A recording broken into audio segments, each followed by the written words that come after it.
Open up the door, it's Dave! Who? Dave! D-A-V-E! Dave? Right, man, Dave. Dave's not here.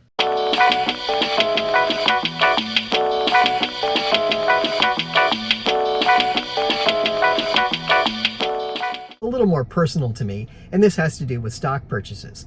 Okay, I made a decision at the time that Tesla was doing its stock split. It was a 3-for-1 stock split. I bought some more stock. Now, I still own some, and that was great, but I wanted to buy some more. I figured the stock split price would be a great time to buy some more. And I picked a price and I bought some. And immediately the stock went down, because of course it did. And then a little while later, I was like, you know what, I'll buy a little more now that it's down a little bit, and I'll hedge my bets a little bit, and I'll buy a little more stock. So I did. I bought a little more. And wouldn't you know, it went down even further. So on the whole, between the two stock purchases that I had, setting aside anything that I already owned, I was down about 30% on my stock price. I was like, oh man, what did I do? What kind of a mistake did I make? The stock price really did drop off.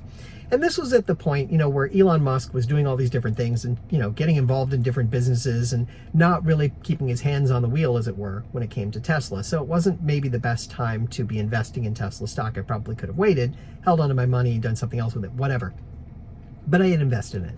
So I was kind of in at that point. I was like, well, all right, I'll just hold on to it. It's still, I believe, a long-term value. That's great.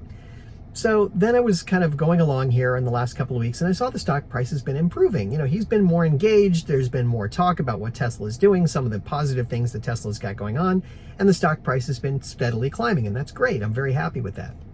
And then I was thinking about other EV charging companies, and I started looking at other companies in the EV space and something that they had that was interesting that might make them useful. And one of the companies I focused in on was ChargePoint. Now, ChargePoint, you may be familiar with, they make charging stations. They have a network of charging stations around the country, and they bought out some of the smaller players, and they have a pretty good network. It's not as extensive as Tesla's.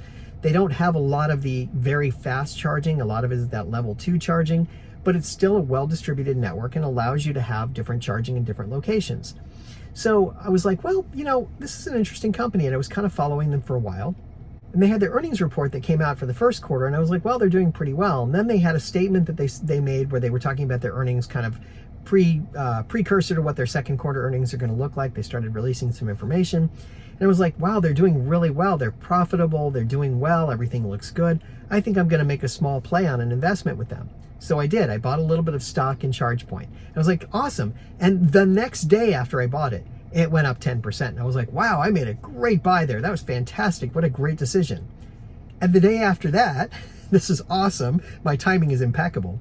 Tesla announces that they're making an agreement with GM and had previously made one with Ford to let them use the charging network. So people who are driving GM cars and Ford cars will be able to go up to the superchargers and charge there.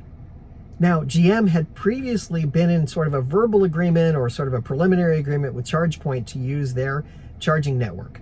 But this is a better deal and actually will work better for the GM cars. And it's a huge win for Tesla, because Tesla now has another built-in series of cars that will use their network. They can expand it further and have more cars that will be using the network.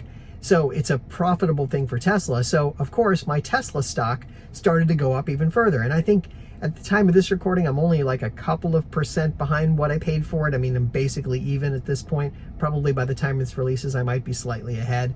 I don't know. But anyway, that was like, wow, it's tremendous. What a great deal that it actually is ahead, and I'm actually doing well with it. So that was a really good boon to my Tesla stock.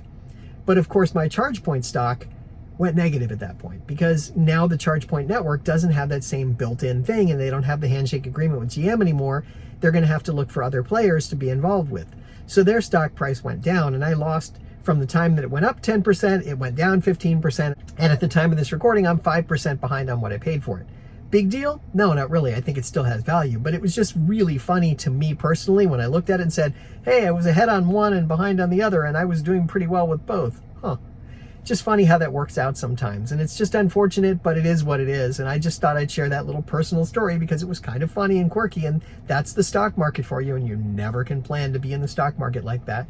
You just have to go in with sort of a plan of, I'm interested in this company. They're doing something good. I'm going to take a flyer on them, put a little bit of money in them. And hopefully in the long run, you make money, or maybe at least you break even and can get out of the stock if you need to. That's just my personal thing.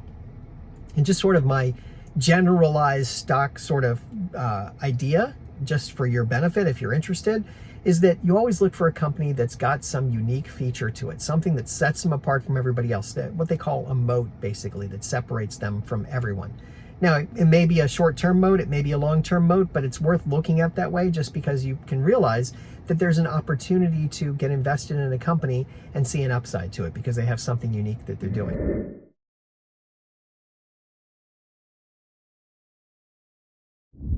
On my last video, I talked about how Apple has this basic plan to take over the world with CarPlay, that they want to take over the entirety of a computer system within a car so that they are running the entirety of the software, and they get deep information from the computer systems in the car.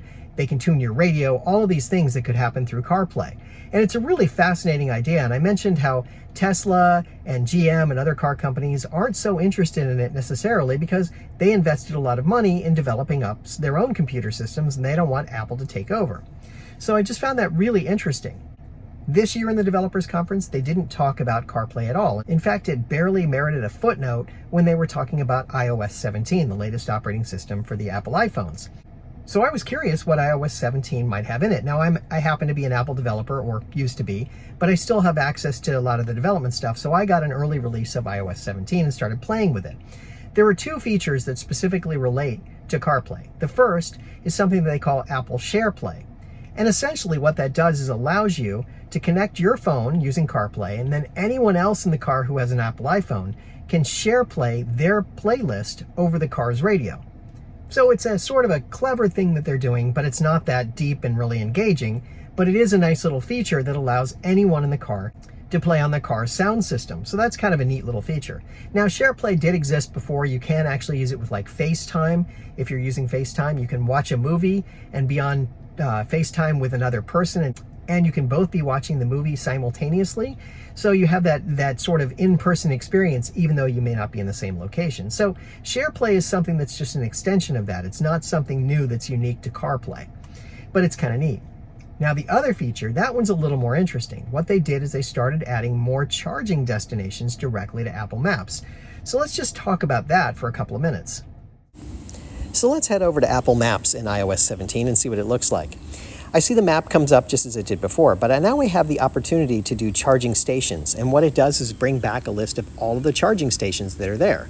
So if I'm using my phone connected to my car through Apple CarPlay, I can actually navigate to any location just as a part of the integrated maps. And this is really cool and very important because if you're not driving a Tesla, you need to find out where the charging stations are, and you have to use one of these third-party apps to do it.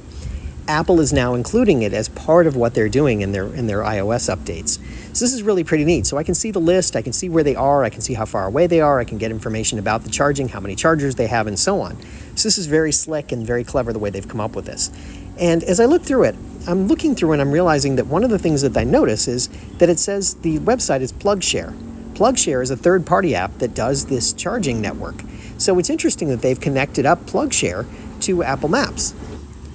So I thought it was worthwhile doing kind of a side-by-side comparison of what the PlugShare app looks like and what the Apple Maps look like, since they're really using the same data. So I put the PlugShare app on the left, the Apple Maps on the right, so you get a sense of what it looks like and you can kind of compare the two.